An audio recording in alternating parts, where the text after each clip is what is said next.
останаа 35 предмети што беа водени пред управниот суд и 5 предмети пред Вишиот управен суд. Епилогот е познат, сите 40 предмети се решени од страна на управните судови со едно исто образложение, затоа што наводно странките не биле повикани да учествуваат во постапката пред Комисијата за верификација на факти. Тоа што е забелешка на Комисијата е што таков член во законот не постои. Таков член постои во Законот за управна постапка, а според Законот за илустрација, Комисијата за верификација немаше обврска да ги повикува лицата кои биле прогласени за соработници или наредбодатели во процесот на лустрација. Комисијата испрати барање до јавното обвинителство за оценка на правната постапка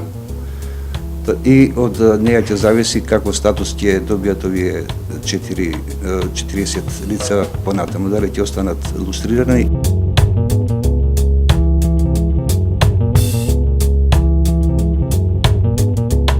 Од околу 7500 оперативни досија што се префрлени во Државниот архив, Комисијата успеа да провери некаде околу над 3000 досија, што значи повеќе од половината досија, останува за проверка помало околу 3000 досија. Врз основа на овие бројки,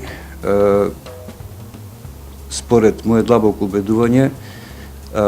делумно е извршена лустрацијата, меѓутоа, исто така според моје длабоко убедување, верувам дека бројот и на илустрирани и на проверени досија ќе беше значително поголем доколку не беше донесен Законот за престанување на важење на Законот за лустрација. Инаку, од оваа временска дистанца, моје лично мислење е дека расчистувањето со минатото во Македонија ќе оди многу бавно и тешко, затоа што станува збор за една затворена конзервативна средина,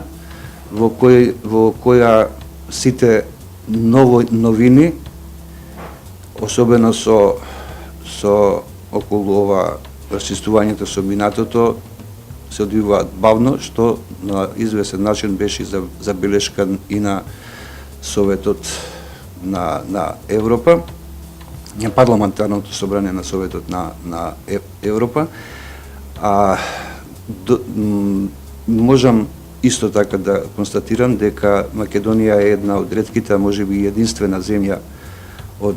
некогашните земји од тој комунистички лагер,